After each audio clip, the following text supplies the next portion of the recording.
नमस्कार। आज हमारा जो टॉपिक है वो है टेंसेज में पास्ट इंडेफिनिट और सिंपल टेंस की वाक्य रचना, सेंटेंस फॉर्मेशन। वाक्य रचना में हम सबसे पहले पढ़ेंगे एफर्मेटिव सेंटेंसेस। एफर्मेटिव सेंटेंसेस अर्थात सकारात्मक वाक्य, और सकारात्मक वाक्य कौन से वाक्य होते हैं? सकारात्मक या नकारात्मक वाक्य ये वो वाक्य होते हैं जिनमें न तो कोई प्रश्न पूछा जाता है और न ही मना किया जाता है। ऐसे वाक्यों का जो सेंटेंस पैटर्न है, सेंटेंस पैटर्न क्या होता है? देखें, सबसे पहले ऐसे सेंटेंसेस में सब्जेक्ट होता है। सब्जेक्ट के बाद सिंपल सेंटेंसेस में हमेशा वर्ब की सेकंड फॉर्म होती है। वर्ब की सेकंड फॉर्म के बाद ऑब्जेक्ट होता है और ऑब्जेक्ट के बाद अदर वर्ड्स होते हैं। बहुत छोटा सा सेंटेंस पैटर्न है सिंपल सेंटेंसेस का। एग्जांपल्स के द्वारा हम जानेंगे। देखें एग्जांपल्स।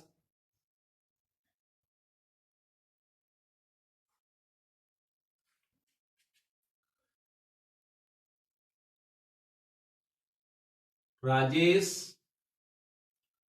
कल हमारे घर आया था। ट्रांसलेशन होगा, राजेश। सबसे पहले ध्यान दें, इस सेंटेंस का वाक्य का कर्ता कौन है?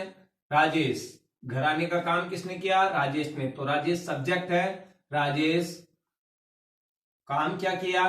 घर आने का तो वर्ब है कम, और कम की यहां सेकंड फॉर्म केम आ गई। Rajesh came to our home yesterday.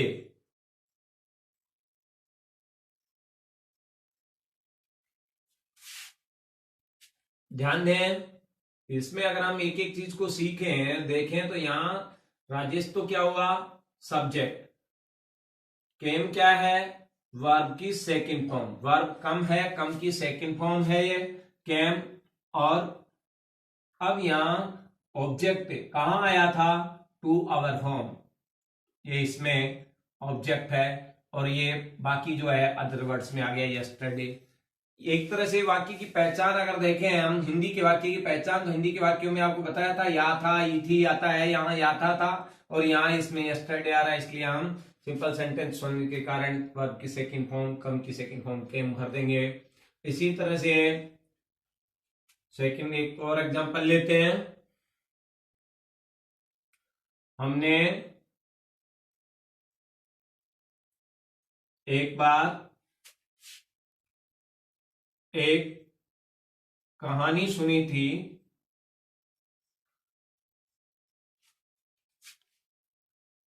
Once we heard a story। ध्यान दें, इसमें यहां ई थी, आवाज आ रही है, उसके हिसाब से पहचान के हिसाब से यहां पहचान के शब्दों में वंस आ रहा है, वी सब्जेक्ट आ रहा है, और यहां हियर जो वर्ब है, वर्ब की सेकंड फॉर्म के रूप में क्या आ रही है? हियर्ड। और क्या सुना था? तो ये इसका जवाब देने वाला ये ऑब्जेक्ट है। इस टेंस में ध्यान देने की बात यह होती है कि इसमें हमेशा ही वर्ब की सेकंड फॉर्म होती है, चाहे सिंगुलर सब्जेक्ट हो चाहे प्लूरल। इसमें सिंगुलर और प्लूरल सब्जेक्ट का कोई फर्क नहीं पड़ता है, सब्जेक्ट का कोई फर्क नहीं पड़ता है। अब हम पढ़ेंगे इससे अगले नेगेटिव सेंटेंसेस की वाक्य रचना। नेगेटिव सेंटेंसेस अर्थात नकारात्मक वाक्य, ऐसे वाक्य जो निषेधता का अर्थ देते हैं, मनाही का अर्थ देते हैं। और ऐसे सेंटेंसेज में कि जो पैटर्न होता है, वाक्य रचना है, उनमें क्या होता है? सबसे पहले सब्जेक्ट होता है, सब्जेक्ट के बाद हेल्पिंग वर्ब के रूप में डिड होता है, फिर नॉट हो, और उसके बाद मेन वर्ब की फर्स्ट फॉर्म होती है, फिर ऑब्जेक्ट होता है और उसके बाद अदर वर्ड्स होते हैं। एग्जाम्पल्स के द्वारा हम समझेंगे नेगेटिव सेंटेंसेस की वाक्य रचना को।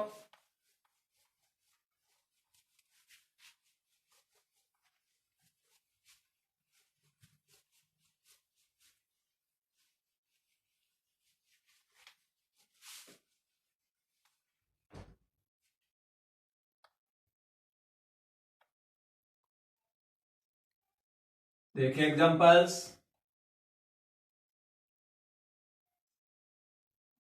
निशा ने पिछली रात खाना नहीं खाया था।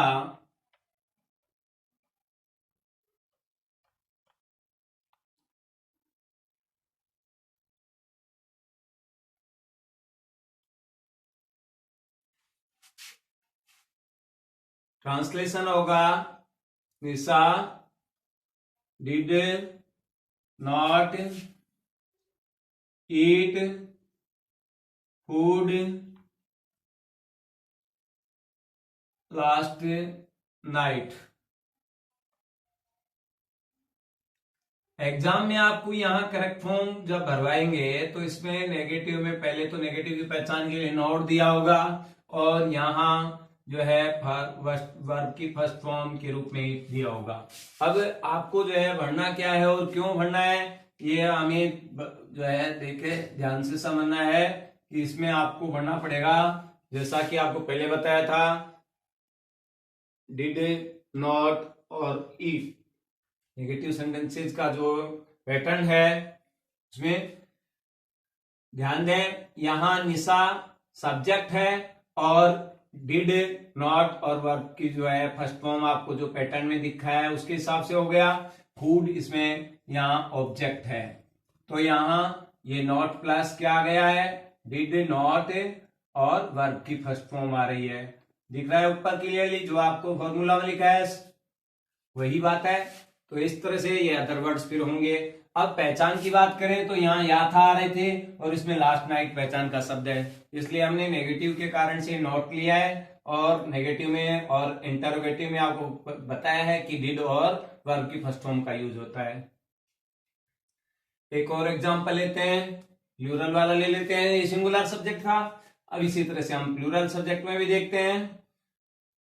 वे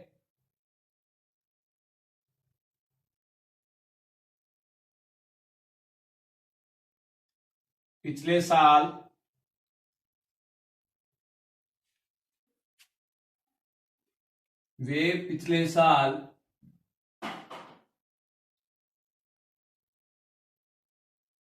यात्रा पर नहीं गए थे। सब्जेक्ट है they, did not go, they did not go on a journey last year। Correct form के लिए आपको एग्जाम में इसमें दिया होगा नॉट और गो। अब आपको भरना कैसे होगा यही आपको देखना है। सबसे पहले तो आपको पहचान देखनी है कि इसमें पहचान क्या आ रही है, लास्ट के साथ टाइम आ रहा है।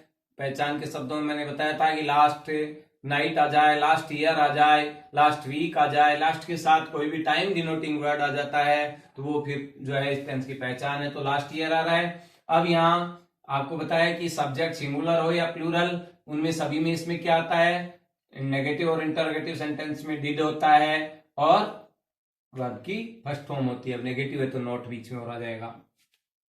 तो ये थे इसके नेगेटिव सेंटेंसेस। अब हमारा अगला जो टॉपिक होगा, अगला जो वीडियो होगा उसमें इसके इंटरोगेटिव और इंटरोगेटिव नेगेटिव सेंटेंसेस की हम चर्चा करेंगे और उनका जो है उनकी वाक्य संरचना यानी स्ट्रक्चर हम जानेंगे, सेंटेंस फॉर्मेशन जानेंगे। मित्रों, अगर आपने अब तक हमारे चैनल को सब्सक्राइब नहीं किया है तो इसे सब्सक्राइब करें और ज्यादा से ज्यादा शेयर करें ताकि अन्य विद्यार्थियों का भी भला हो सके। थैंक्स।